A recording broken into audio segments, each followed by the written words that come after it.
This is Leith Links, home of the original rules of golf. And this is the surgeon, John Rattray. But why is there a statue of him here? And how did golf save his neck? Welcome to Scotland Unplugged and the story of the golfing Jacobite.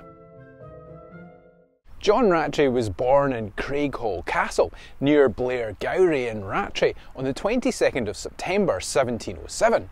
As if having the local village named after him wasn't enough, his father was the chief of Clan Rattray and eventually became Bishop of Dunkeld and Bishop of Brecon and Primus of the Scottish Episcopal Church.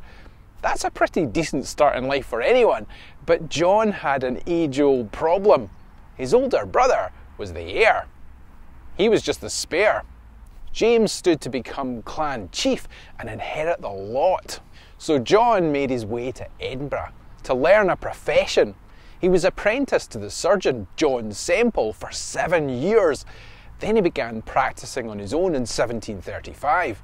Surgery would have been a bit less complicated in those days. Sawdust on floors, drunk patients biting things.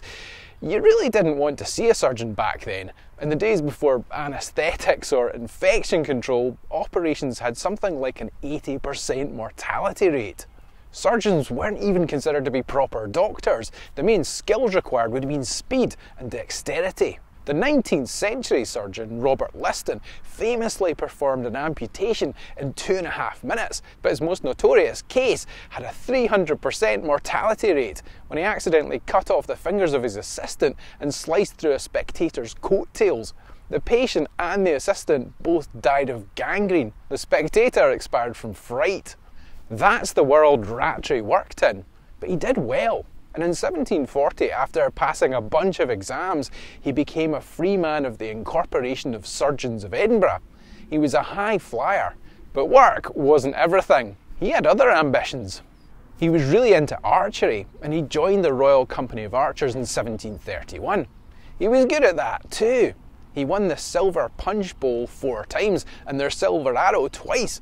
They do seem to have liked silver things quite a lot, and so did the golfers. They were playing golf on Leith Links at least 400 years ago, but it would have looked a bit different then. The links would have been bigger for a start, and they would have stretched down to what was a sandy beach. There's quite a lot of history hidden away down here. The mounds over there, for example, are scheduled monuments. They were artillery mounds created during the Siege of Leith in 1560. That's why they're still here. Everything else was dug up and flattened in the late 19th century. If you want to get an idea of what it was really like, I'm actually standing in a recreation of the landscape right now. Golf was played on rough, unusable land next to the sea. And that's one of the reasons it grew up on this area of the east coast, in amongst sand dunes. The word links actually comes from the Scots plink, meaning rising ground or ridge. St Andrews is just up the road, and it might be the home of golf, but this is the home of the first rules of golf. 13 of them. And they were there for a reason. The company of gentlemen golfers played here across 5 holes, usually going round twice, which sounds like nothing these days, but I would imagine it's a bit more of a struggle when you're permanently in the rough. Golf had been a bit controversial over the years. James II banned it in 1457 because people were too busy playing instead of practising archery, which was a bit more useful for fending off invasions, etc. The Stuart monarchs really got into it though. James IV was a big fan, and there are a couple of entries in his accounts for clubs and balls.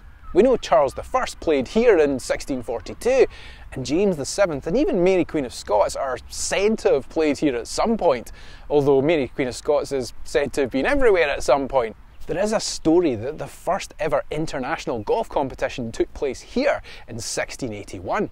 The match was supposedly played between the Duke of Albany, the future James VII, and a couple of English courtiers who were staying just up the road at Holyrood Palace and had the audacity to claim that golf was an English game. The Duke was having none of it and challenged them to play for ownership of the game and a small wager. James and his partner, John Patterson, a cobbler, won. Patterson used his winnings to build a mansion he called Golfer's Land on the Royal Mile. It's been knocked down now, but you can still see a plaque on the wall. By the mid-18th century, the gentlemen golfers were a bit jealous of the silver arrow and the punch bowl the archers had, and they wanted something silver themselves, maybe a club they could win in a competition. They appealed to Edinburgh's City Council, who said they'd pay for it on the condition there were formalised rules. As we all know, rules make the fun more fun. The rules were drawn up and signed off by the captain of golf, John Rattray. He'd taken the sport up and won the competition in 1735, earning himself the title. He won the silver club in 1744. We don't actually know if he drew up the rules or just signed them off, but it's his name on the document. The timing wasn't great for him though. The Rattrays were related to the Stuart kings, going back to James VI. And when Charles Edward Stuart raised his standard at Glenfinnan in 1745, James Rattray didn't get directly involved, but he donated £50. After the Battle of Preston Pans on the 21st of September, there was a call for surgeons to help the wounded. John rode the short distance from Edinburgh. He'd end up following the Jacobites all the way down to Derby and back when they retreated. He became Surgeon General in the Jacobite army and personal surgeon to the Prince. On the 16th of April 1746, on Drumossie Moor, the Jacobites began the last charge of a doomed campaign. I made a video about the Battle of Culloden, so I won't go into the details again, but if you want to know more about it, you can go and watch it after you've finished this. Short version, the Jacobites were defeated and Rattray was imprisoned in Inverness, along with wounded prisoners he wasn't allowed to treat. One account says that a Hanoverian officer taunted him, "We know well what you are, sir, the pretender's surgeon. If anyone hangs, you shall." And that could have been what happened, but Rattray's golfing partner was Duncan Forbes, Lord Culloden, and he was Lord President of the Court of Session and a staunch Hanoverian. This was a civil war, with even brothers fighting on different sides, so it's not surprising that friends had different views. Rattray's golfing buddy got him released and took him to Culloden House.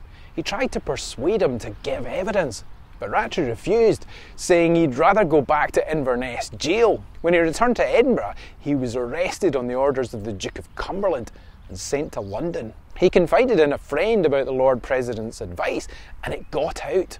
A year later, Duncan Forbes died, and some said it was of a broken heart. Rattray eventually got out, came back to Edinburgh and resumed his surgical career. Whether he gave up any info, we don't know, but he kept playing golf. He won his silver club back in 1751. The club became the Honourable Company of Edinburgh Golfers and moved to Muirfield in East Lothian. But there are no pictures of Rattray anywhere, probably because he was a Jacobite and that was so divisive at the time. The Leith Rules Golf Society got together to highlight the history of Leith Links. They wanted to put this sculpture here, but they had a few obstacles. One of them was an Act of Parliament. After 10 years of campaigning and raising money, the statue was unveiled here in 2019, along with this recreation of the landscape on what was the first hole, and the original rules of golf, the same ones that would later be adopted by the Royal and Ancient Club in hallowed tablet form. Leith Links and John Rattray probably aren't as well known as they should be in the world of golf, and in some ways that's a shame, but at the same time it's nice to find something this significant in a quiet corner with no queue.